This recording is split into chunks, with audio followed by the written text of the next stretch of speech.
Thank you all for joining us today. We've got quite a few participants signed up, so we'll give it just a minute, let everybody get in the room and get situated.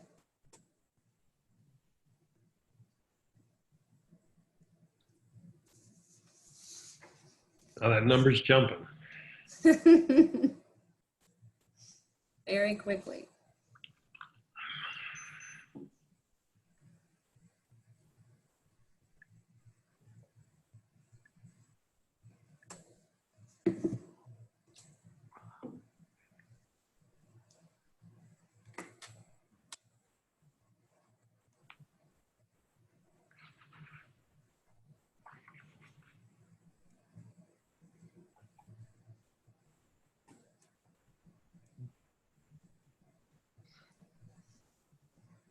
I'm just going to go over a few things about the way the event is going to work.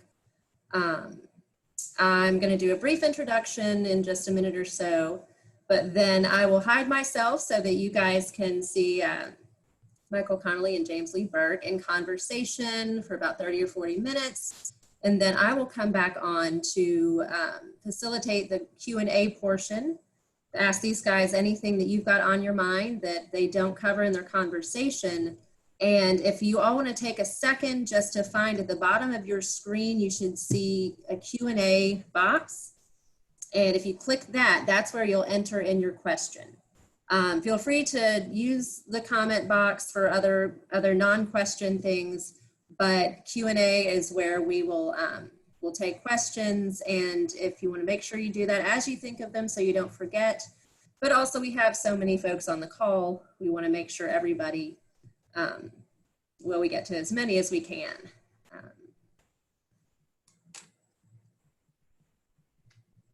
Just another minute.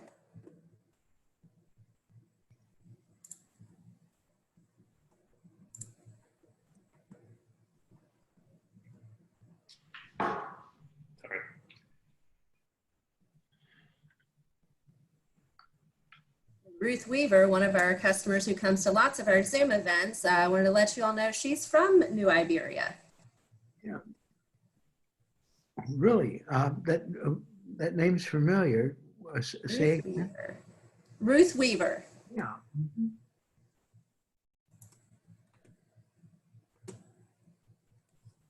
Okay, well, we'll kind of go ahead and get started here. I'm Nicole, and I'm the marketing manager for Novel, an independent bookstore here in Memphis, Tennessee. This is huge for me. This month I celebrate my 22nd year of book selling. And so as a little baby bookseller back in 1998, I remember very carefully listening to all of the seasoned booksellers so that I could get up to speed. And very quickly, I overheard the names Michael Connelly and James Lee Burke, names like Harry Bosch and Dave Robichaux, and clung to those for my hand sells.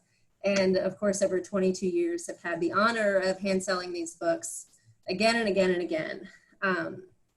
Both of these guys are probably pretty well known to you. Everything they write turns to gold and is gold, and they're instant bestsellers. Both of these guys are, I believe, Pulitzer Prize nominated writers. You may not have known that. They've had books turned into movies and shows.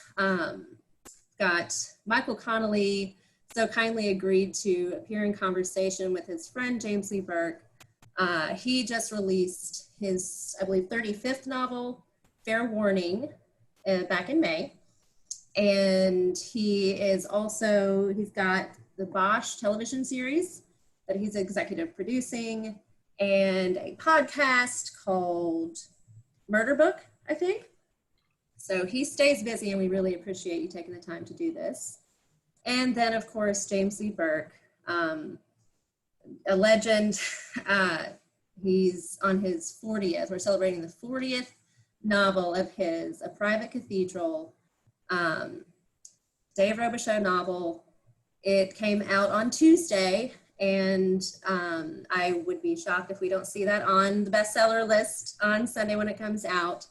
I know it's an automatic bestseller in our store, but if they need no further introduction, I will go ahead and turn it over to them, and I will be back for Q&A in just a little bit. Thank you, guys. Thank you. Jim, good to see you.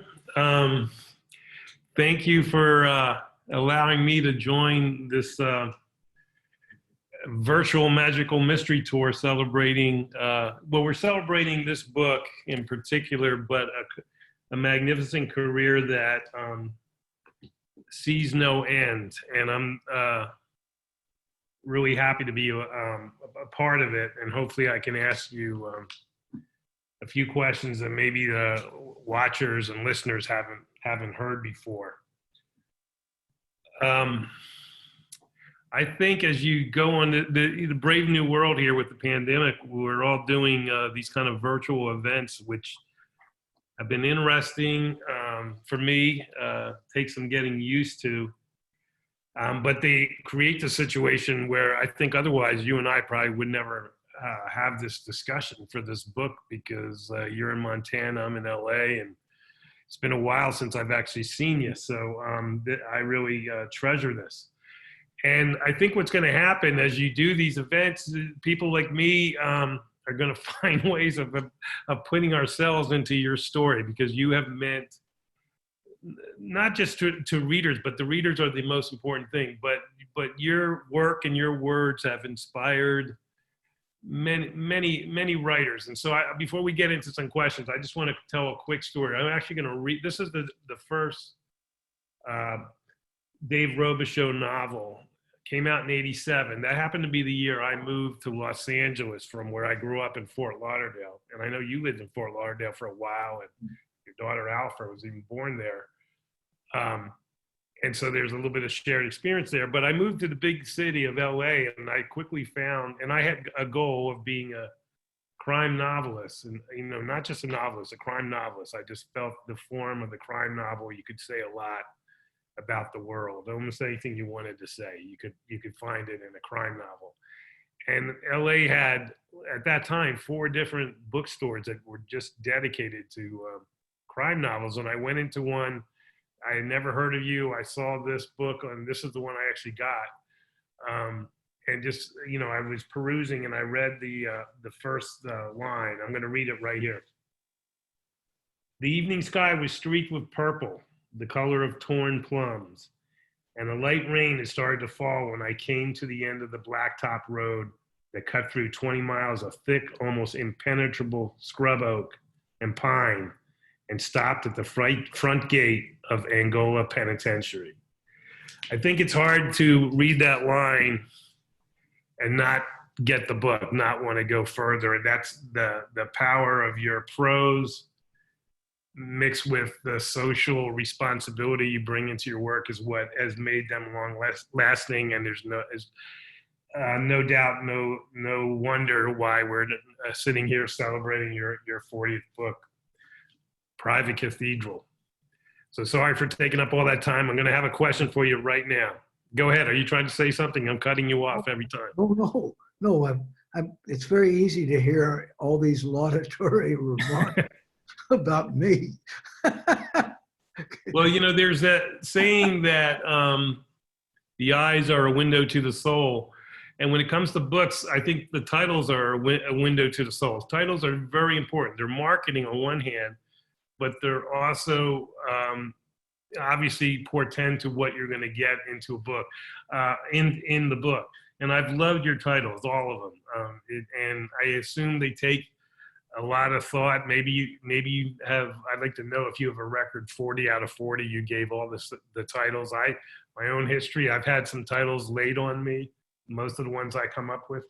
But let's talk about A Private Cathedral. What does A Private Cathedral, the title, mean? Well, as you suggested, it comes out of the novel itself. And Dave Robichaux, the protagonist on several occasions, several books, mentioned a peculiar and existential sense that he acquired in his life, that in effect, people not only pay dues, those who go through what some might call the long night of the soul find themselves isolated from the rest of their fellow men, fellow women. And they end up in a place that is a very private one. It's one they've earned, and it's filled with the light filtering through stained glass. And they can hear a heartbeat echoing off the stone walls surrounding them.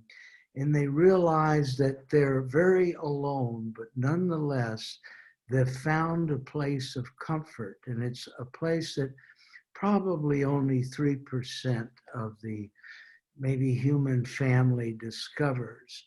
But in other words, it's going through the journey to Golgotha and emerging on the other side into light. And I've always seen that since my earliest work, that is man's journey. The real journey that we all eventually find ourselves involved with is in the Arthurian legend of the search for the Grail. That's it. It's that simple. So at least put it this way, I believe the ancient world held more in knowledge and wisdom about the makeup not only of human beings, but the universe itself. I think we've gone in some ways into a darker era. We find the golden age of Pericles and the Elizabethan theater, I think, a more attractive time.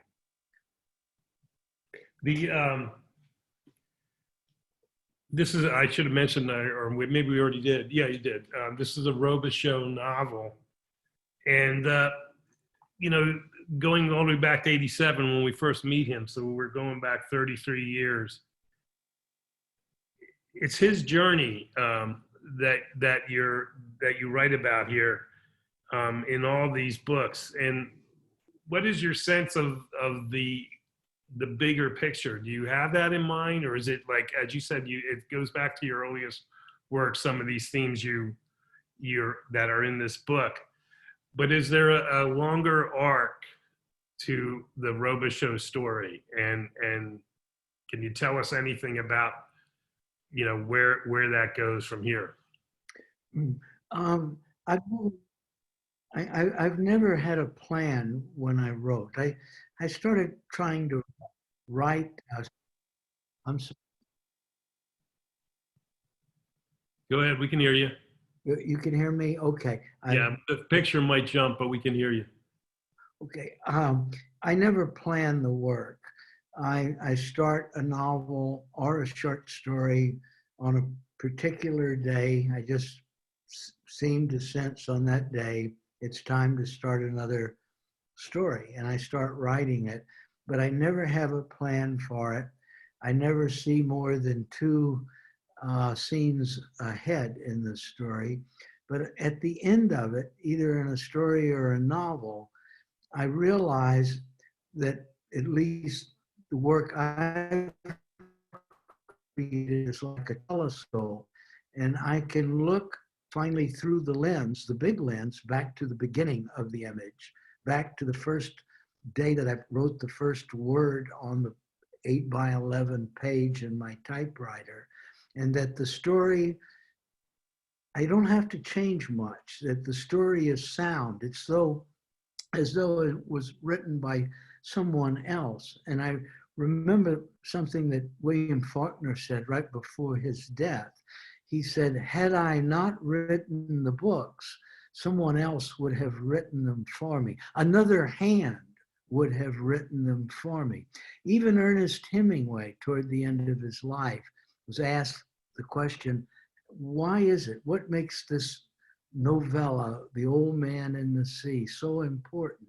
And he said, that's a good question. I just reread it the other day, and it was as though someone else wrote it. That's it. And that's why I've always believed that not only is talent a gift and it cannot be acquired, it's a votive gift. And it's like that Uncle Sam poster of 1942, and Uncle Sam pointed and said, I want you, meaning sign up, brother. We got to save the light of civilization. And I think that's what art is about. For whatever reason, it seems some power outside of ourselves, this is my perception, says, you. And it's not a choice after that. You're stuck. And the most improbable people glow with this wonderful gift. Like Amadeus Mozart, an absolute wild man. The court jester had this incredible talent.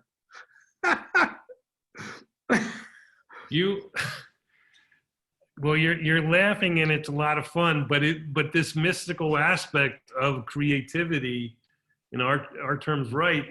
That's a burden too. I mean, it's scary. I mean, hasn't there been time? I mean, if you believe that it's like you can't, and I do as well. It's hard for me to explain what I do or how I do it. I did get some writing degrees, but they didn't teach me anything. It was just something that I learned how to channel, and I write books. But with that comes kind of like an awesome fear that if you believe that it's a votive thing, that means it can go away. It can go out like a light. And isn't that a tough existence? Yes, I think you're absolutely correct.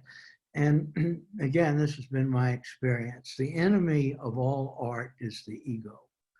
And the 5 most self-destructive, pernicious words, pronouns, are I, me, my, mine, and myself.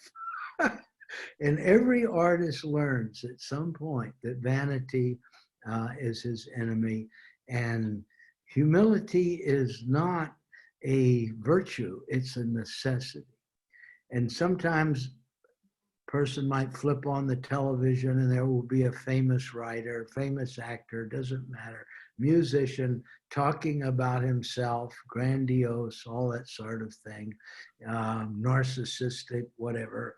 But he's not at the top of his career. He's on the slide down. I have never seen, there is nothing more harmful to art than the allowance of the self, the release of the self. Anyway, I've often thought, and George Orwell said this once, that the writer has a compulsion, and it is a vanity. He feels that his mind, his thinking, his eye is like a camera lens snapping shut on an exquisite piece of truth. And unless he shares it with others, he becomes a driven and miserable individual. And in other words, it's like creativity is the one area in which we share a commonality with God, the ability to create. You wake up with it in the morning and you know you've got it. I know, I taught creative writing a number of years, and sometimes someone would come up and say, hey, after we did the fella's story in class, hey, Jim, do you think I've got it? Do you think I have the talent? And I never answered because it's the wrong question. You never doubt it. You never doubt the reason for the gift. And if other people say you're a bum, your writing is lousy, you should go get a job in a sausage factory, who cares? You couldn't care less. You learn, it's like baseball. If you ever pitch baseball, you know all the booing always comes from the cheap seats.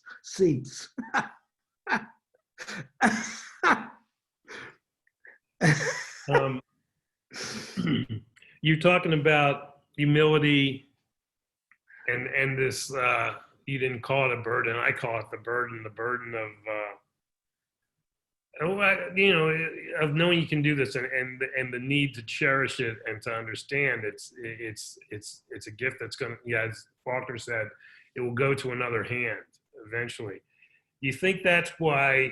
I think you're about 80 years old, I believe, and then as far as I know, you've been writing at least one book a year since I read that book in 1987.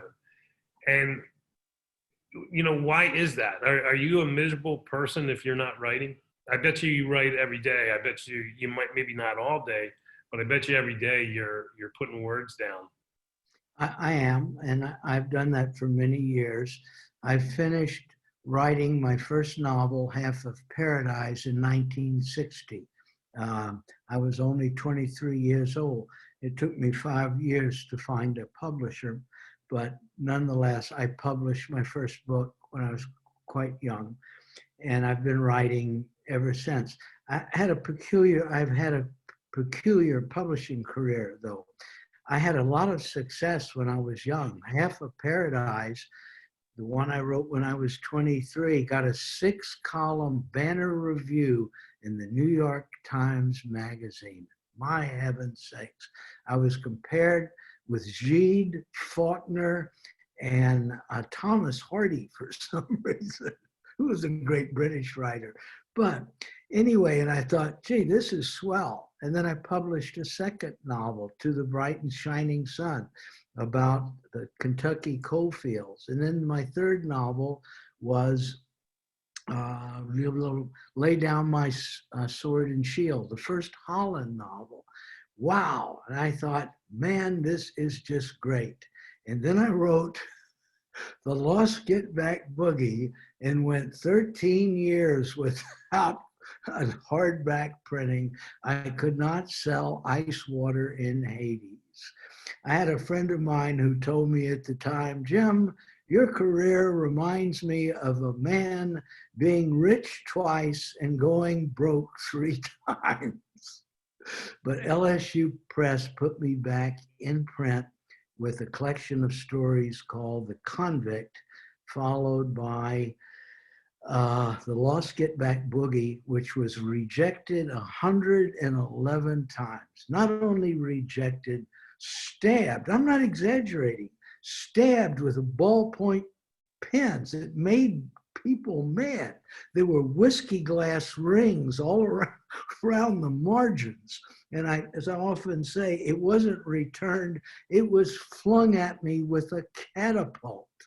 Anyway, after it came out, it was nominated for the Pulitzer Prize. So go figure. Then I wrote Half of Paradise, and that began my commercial success. It was Black Cherry Blues that won the Edgar, and I was able to write full time. Well, going back to this 13 years, we have an agent in common, Philip Spitzer. In fact, I have Philip as my agent because of you, because right after Neon Rain, the next book was this, and by this time I was secretly trying to be a novelist myself while working a day job, and reading your books and learning from them. And one of the key things I learned, this book was dedicated to your agent, Philip Spitzer, a prize fighter who hung in there for the full 15. So I want you to tell the story about him and the 111 submissions of The Lost Get Back Boogie. But those 13 years, almost every writer has lean years or tough years getting started. But as you said, you had reached the top. You had reached the 6 columns on the New York Times, and then this happened. How do you persevere for 13 years, I guess is what I'm saying. And how important was the belief of someone like Philip Spitzer? Well, I met Philip through my cousin, Andre Dubus. And Philip at the time was driving a cab in Hell's Kitchen. And he drove a cab during the day, and he ran a one-man agency at night. He lived in Hell's Kitchen.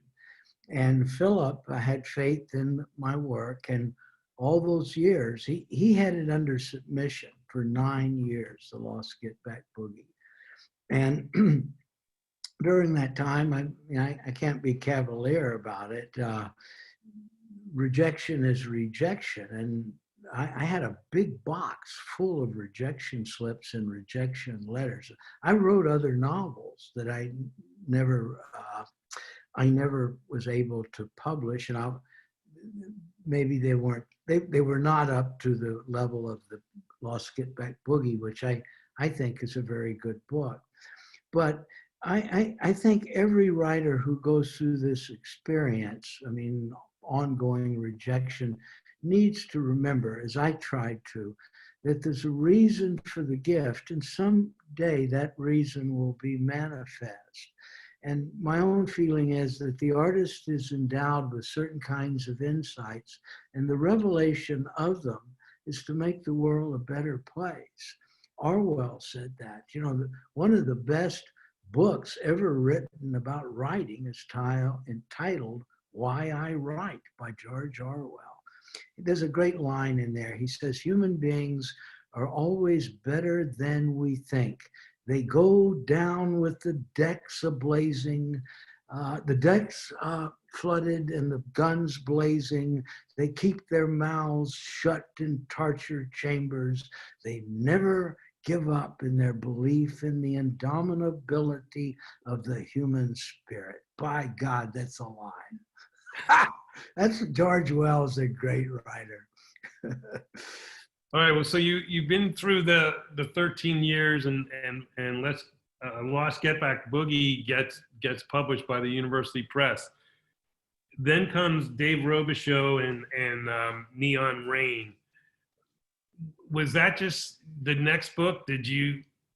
Were you conscious of the world of crime fiction, of series fiction in particular?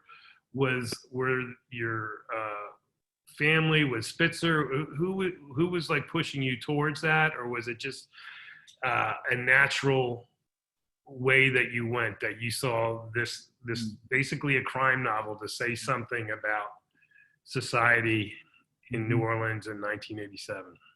Yeah, that's a very good question. All of my work, I mean, my work has never changed. There's only one element I changed in it.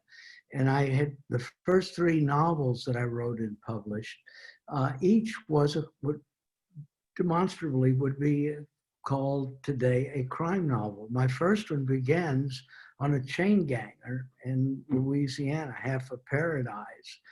My second novel starts with some Union fellas blowing up a coal tipple and killing a man in Kentucky. And it's about the violence of the coal fields, where I lived there, I worked there. And the third novel, To the Bright and Shining Sun, begins with a lawyer named Hackberry Holland, who goes to visit a friend of his who is condemned to death at Huntsville Pen. And it's a crime novel about the gangsters who were killing Union people down in the Rio Grande Valley. So I had all my themes and people and storyline never have changed. The difference came in a very odd way. My old friend, Rick DeMarinis, and I were fishing, and this is when I couldn't sell anything, middle of my career. And Rick said, Jim, why don't you try either a mystery or a crime book?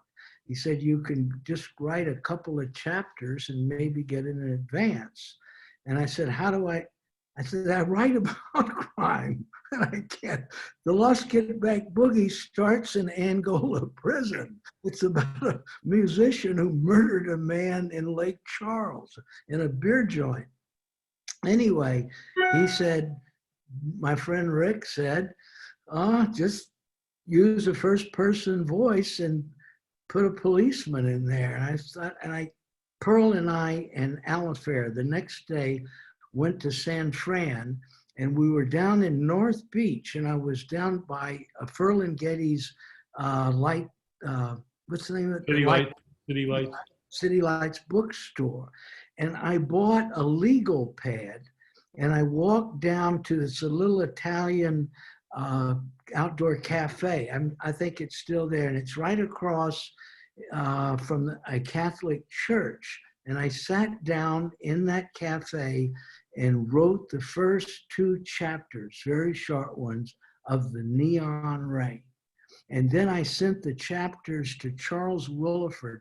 Charles and I were close friends over 20 years. You know, he was an old-time crime writer, and he wrote very good prose, and I just loved Charles. And he wrote me back and he said, Jim, you have a protagonist here, Dave Robichaux, who may turn out to be one of the most beloved in American fiction. I will never, and he said, Wow. don't ever stop writing about this fellow. That was from Charles. That's great. Well, he was right. Very prescient. But did you, I mean, it's great to get that kind of note from him, but could you conceive of back then, I guess you were writing this in 86, if it came out in 87, and here we are 2020 and Dave Robichaux rides again. Could you believe something like that? No, I couldn't. I was, you know, as I say, uh, I have a great sense of gratitude about the career I've had, and I owe many things to many people. And you know this, Michael, that there are people who enormously contributed to an artist or a writer's career, and they get no credit for it. You know, people who sell the book in the bookstores. My heavens, golly, the editors that I had, I was with Scribner's. The editors there were the same people who edited Thomas Wolfe and Ernest Hemingway and F. Scott Fitzgerald. And it's just what an honor to be among people, to have actually worked with them. And I've had some of the greatest editors in the business, also publicists.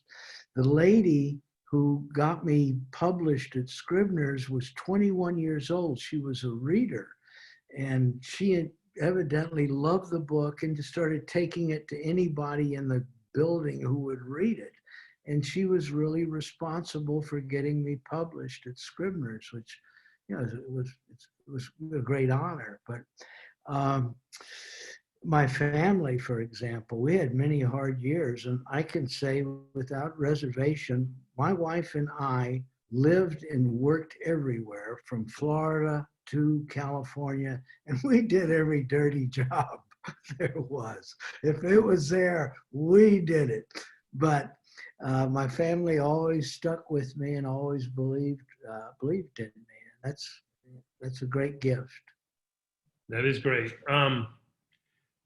This is just, it's more of a question for me. I know you lived in Los Angeles and you really had a street level view of Los Angeles. You were a social worker, you worked in South LA. So you know something about Los Angeles. How come you've never written about it? And believe me, I don't want you to start. I'm just asking this question. That's a good question, but it's the real emphasis here is, where did we live in Los Angeles? We lived on the South Side, and it was quite an experience. I learned a great deal about the other America in South LA. And I worked as a social worker on Skid Row down on East Fifth Street and on the East Side. And that was all gang country back then. The names of the gangs were different. Golly Moses, there were the East LA, East LA, golly, Purple Hearts. One gang, oh geez, they were all ethnic in content, but most of these kids were headed one place, either the penitentiary or the gas chamber. We lived in really rough neighborhoods. But I also learned as a social worker the culture that goes along with poverty. There's a lot of money to be made in poverty.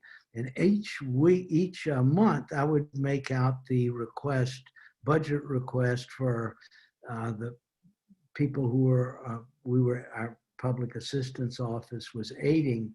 And the slum owners lived in Beverly Hills and in the Wilshire district. And there's a lot of money to be made in running tenements. There's no overhead. People are packed in there. People can't complain. Many of them are illegals. So that means they can be treated in any abusive fashion a person wants. When the tenement owner wants to get rid of his problems. He hires a torch, an arsonist, they burn the building down. And it's a terrible way of life. And anyway, I've written about California quite a bit, but I've never written about the things that I actually learned there in the South Side. And I think maybe it's just because it was really an unhappy time. The people who lived there just lived absolutely miserable lives. The prostitution was everywhere, dope, kids. They carried far less sophisticated weapons, pipe guns and zip guns, they used to call them. But it wasn't. My wife taught, Pearl, my wife, taught at what was known as the worst school in America. It was right down about 3 blocks from our house. It's the absolute worst. It was written up in textbooks. And this is a fact. At 8 o'clock in the morning, after the kids all went inside, the cops would come along and chain link the gates so the neighborhood would be safe until 3 in the afternoon. Anyway. All right. Well, I'm sorry I made you go down that Los Angeles rabbit hole. Before Nicole comes back and we start taking questions, let me ask a couple. I mean, here's the one I have to ask. I know you operate a year ahead of time. You have a book coming out, so that means you have one close to probably being finished. So what's going to happen next with you? We're celebrating 40, but we're impatient. What about 41? Well, I just finished it, and it's titled The Pillars of Heaven, and it is set in Trinidad, Colorado in 1962, and it's the sequel to one of my 3 best novels, The Jealous Kind. And I wrote a trilogy about the Hollands, more than a trilogy, but there are three novels that are tied together. And this one will be the beginning maybe of something else, I'm not sure. But it's a short novel, but it's about migrant farm workers. And I wasn't a migrant farm worker. I worked as a social worker with them in California, but I was a land surveyor in Colorado back there. But it was the year of the Cuban Missile Crisis where we stepped through a door, and we haven't quite, I think, gotten through the threshold yet. We're still in it with courtesy of Mr. Putin. All right. So, well, that will be out probably around this time next year. I hope so. It should be, yeah. So one thing I should mention is if to the viewers, if you go to jamesleeburke.com, there's a great tribute to a private cathedral and to Jim from a lot of writers. The video, it's pretty interesting. Yeah. And one of the things that's mentioned by more than a few is they call you a national treasure, which I agree with. And so I just want to close this or go to the section where the audience gets to ask questions by saying that you mentioned, I can tell by this conversation, you're a student of other writers, and you can quote these writers like crazy, which is amazing to me. And the thing you say about Faulkner and Hemingway about them feeling that they were kind of a vessel, and that if they had not written their works, another hand would have come along and done that. And there might be some truth to that, but I just got to say that you are not only a national treasure, you're just unique. And I can't see any other hand being able to produce the stories and the characters and the reflection on the world and on life that you do. And so I'm just so happy to know you, and more so happy to have read you for 3+ decades. So thanks very much. Well, and that's very kind too, Michael, but you're a national treasure too. And you're a good man and a great writer. And well, I'm going to cut you off because I don't want to devalue what I said about you by you equating it to me. So I don't know. Should I, Nicole, are you going to ask? Oh, there you are. You're going to take it. I'm back, and I agree with everything that was just said. And now I'm going to try to get to some of these questions from the attendees. Lots of compliments, of course, and huge fans. This is going to be a quick one from C. Burke. Is Burke Bridge in New Iberia named for your family? Oh, you bet. Well, the bridge is on Burke Street, and that's where my ancestors lived, right there on that street. That's so cool. We've got from Anonymous. I know you write with a, quote, ineffable pen in prose, but I wonder if you are interested in writing poetry. Well, I used to years ago, but it just wasn't my medium. But I try to think of some of my work as a prose poem. I was influenced a great deal by the Jesuit poet, my heavens, my head went blank, Lordy, man that resurrected the metaphysical image. But anyway, I think that this is the big lesson, that poetry comes out of the sounds around us. And the iambic line, the iambic foot, is the natural beat of the English language. And the people who speak it in the most lyrical fashion tend to be oppressed people. From Jeff, for Mr. Burke, huge fan. Are there any plans to adapt any of your more recent books into a movie? Yeah, in fact, we're almost at the end of production. My good friend and director, Julian Higgins, he's a swell fella and he lives in Pasadena. But because of the COVID, he had to shut down filming with only 7 days to go, but we'll get the rest done. And yes, I do have one other and maybe a third situation, and it looks very good. Good. This is for, I guess, one or both of you. From Jane Hatch, I see a similar darkness in Robichaux and Bosch. Do you feel the same? Well, I don't know as I'd say darkness. How about experience with darkness? And I think certainly. But Michael was a police reporter as I was. Michael has far more experience as one than I do. But everybody who sees the system from the inside knows there's something more going on, a kind of dark drama that has nothing to do with law enforcement, but perhaps sometimes evil, absolute evil. And you see it, and if you know police reporters, you know old-time cops, there are things they have seen they will never tell anybody about. They will never talk about it. Good answer.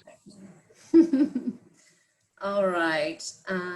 What is the biggest difference for you between writing your first novel and your latest? This is coming from Hugo in Norway. Wow.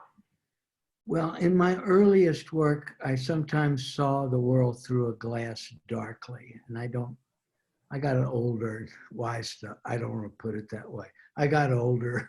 I hope to keep getting older, put it that way. Okay. For both authors, which is your favorite Robichaux novel? And that was from Scott Donald. Well, okay. I'll use the judgment of others. Almost everyone who has read the new book say it is the best of the Robichaux series. That I think it is undoubtedly the most encompassing, the most experimental. It deals with time travel, a figure from the year 1600, a man who worked for the Inquisition, travels through time, but the story is again about evil, the nature of evil and human cruelty. It's a dark subject, but it is also about the time in which we live. And I think it's a very perilous time we find ourselves in it. I would say it's funny talking about Jim Burke's books. you know, the moment of discovery is always fantastic. So I think Neon Rain is my sentimental favorite, but there are much more accomplished books. And the experiment, I have not finished The Private Cathedral, but in a way it reminds me of In the Electric Mist with the Confederate Dead, which I just love, because that also, I guess you could, at least at the time, could term experimental for series crime fiction, and probably experimental for any kind of novel. And I've always loved that book, and this almost feels like a companion to it to me. Well, thank you very much, because I do believe that In the Electric Mist was one of my best works. And I used the story of King Arthur. You remember in the King Arthur, written by Thomas Malory, upon Arthur's death, he says he will come back when his people need him again. And so I used that legend as I have. I've used the stories mostly from Greek mythology and the Bible to show, I think, that the real lesson we learn is that eventually what is good in people will prevail, but we must not give up our faith in ourselves or our higher power.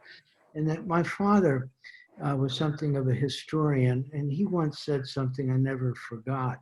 He said he did not believe that time was sequential. Instead, all events happen at the same time, as though in a dream inside the mind of God. And I've always remembered those words. In other words, that we're inside of eternity now. It's like putting your hand through the veil. It's like you feel like you put your hand into infinity, but we're all part of a much bigger drama, and we have to restore the earth. The earth is our cathedral, ultimately. If you ever have read the great work by James, The Golden Bough, James Fraser, he begins the story of man inside a cathedral in a forest. The pillars of heaven are the trees that climb through the clouds. In other words, we all live inside the golden bowl. It's a matter of vision. Wow. Okay. We've got a question about books. Michael keeps holding up first editions. Are either of you book collectors? Pardon? Are either of you book collectors? Oh, I'm sorry. Michael, you go ahead. In a limited way, you know, writers, it's not like I set out to collect them, but, you know, I have all Jim's books just because I love reading them, but I guess that would mean I have a James Lee Burke collection. You know, so I have stuff that means something to me. I guess if the only thing where I would say I'm a collector is I like books about the history of baseball, and I have some pretty rare ones and some pretty interesting ones, you know, that are signed by players from 100 years ago and stuff like that.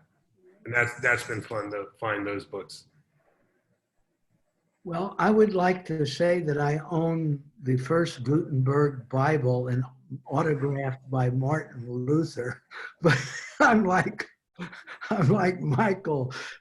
Most of the books I have are books I've bought, including Michael's, written by friends and publishers. What's one great gift of being a published writer is publishers send you lots of free books.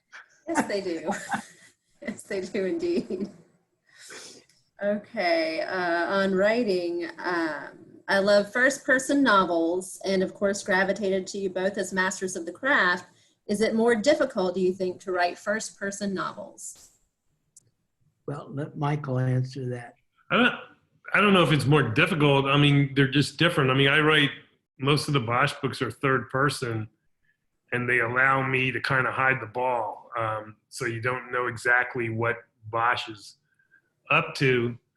you know, and then I write about Lincoln Lawyer and the reporter Jack McAvoy in first person. And, you know, you can't cheat the reader in first person. You got to tell them everything that your protagonist knows.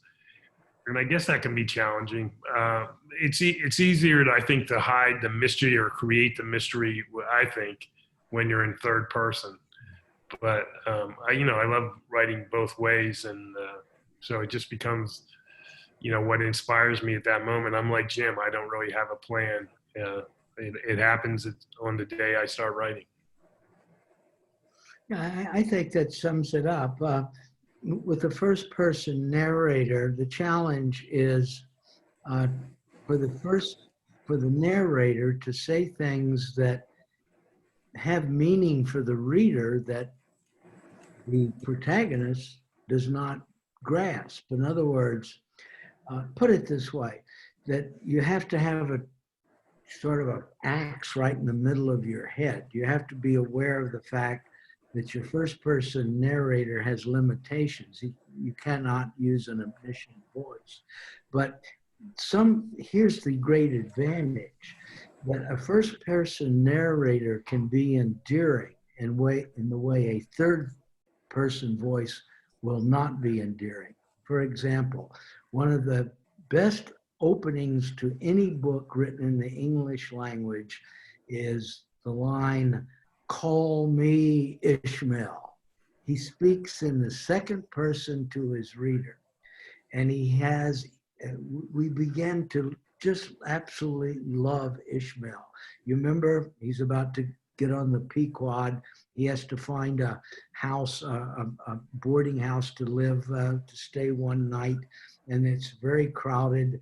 And the manager of the boarding house says, "I can let you share a bed with a fella who is a harpooner and covered with Polynesian tattoos, and he has a ring through his nose." And Ishmael says, he meditates for a moment and thinks, and tells the fellow, "Well, better a sober Christian than a drunk cannibal." I got it backwards. "Better a sober cannibal than a drunk Christian." And you never forget Ishmael. Same thing with Huckleberry Finn, one of the greatest first-person characters in American literature. Absolutely. We have some location questions. One from Andy: has Cafe Du Monde ever thanked Jim? They should have a plaque in his honor. Actually, we were banned from there. No, that's not true. It is a great cafe, the cafe of the world, Cafe Du Monde. And it's on Decatur Street, right between the levee and the edge of the French Quarter. They sell the best coffee in the world. And they're 12-step meetings for people who eat their pastry. One bite and you're hooked. Absolutely, I agree. Let's see, I know Ruth Weaver had a question. James, when was the last time you were in Victor's Cafeteria? Well, it's been a while, but I've been, I can't count the years I've eaten breakfast and dinner at, in Louisiana, lunch is dinner, people say dinner, for many, many years. And the people who own it are really wonderful people. It's a great place. Okay. In Louisiana, there is no such thing as a bad restaurant. That's it. There are no bad restaurants. That's been my experience. Mary L. Walksmith says, you mentioned a typewriter. Do you still use one? No, I use, what do you call it? I'm not very good at technology, but I have a Dell and a little pad, and I use it for a typewriter. That's mostly what I use it for. I write in longhand too. Let's see. Hi, Michael. This is Io in London, UK. My question is, does it get harder to write about Bosch, and also the same for Mr. Burke regarding Dave Robichaux. So as the longer you write these characters, does it get harder or easier, somewhere in the middle? Well, first, hi to Io. Long time no see. I was supposed to go over to London this summer, but the COVID changed all that.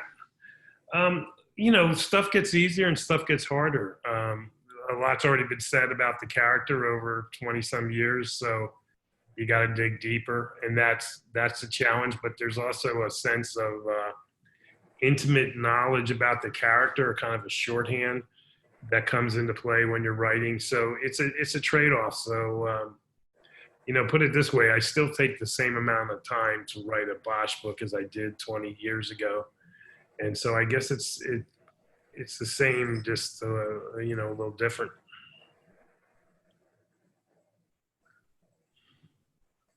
Hello? Go ahead. What about Dave Robichaux? Yeah.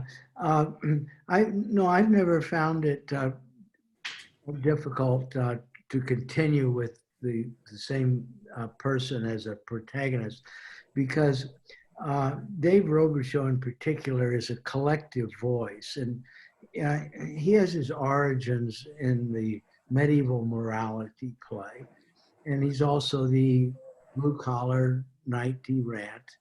And again, most of my work actually has its origins back there in the classical era. And he's very much like the figures we would meet in the Song of Roland, the story of Roncesvalles. But he in effect is an eclectic character. He gives voice to people who do not have one. That was always my intention. But again, that's the everyman figure in the medieval morality play. Okay, from Noreen Ayers. Jim, I've been dying to ask for years. Is your Batiste named after the Batiste in Andersonville? Well, no, he's named after a real Batiste who worked for my grandfather in New Iberia. And when I was a little boy, Batiste, he was a man of color, he used to always bring his cat to work with him at my grandfather's house there on East Main, the old Burke home. It's still there. But the cat would always sit with its tail in the water. There was and I never figured that cat out. But anyway, you know, Batiste was a real person. He's really a grand old gentleman. Okay, well, I think we're nearing the end of our time together here. I want to say thank you to both of you. This was, like I said, definitely a bucket list event for me as a career bookseller, and it was more than I could have even hoped for. This has been amazing. And to all of you who joined us from all over the world, from your homes and wherever you are, we appreciate you taking the time to be with us. We appreciate you supporting independent bookstores. If you don't have your copy of A Private Cathedral or Fair Warning or any of these gentlemen's other books, you can go to novelmemphis.com and get those, or if you're in town, stop by Novel and come see us in a mask, of course. And we hope to come to your living rooms again like this with other great authors. Thank you, gentlemen, so much for your time. Y'all have a great day. Thanks for having me. Thank you, Ms. Nicole. I really appreciate it. You too, Michael. It's been great being with y'all. Thank you so much. Y'all take care. All right.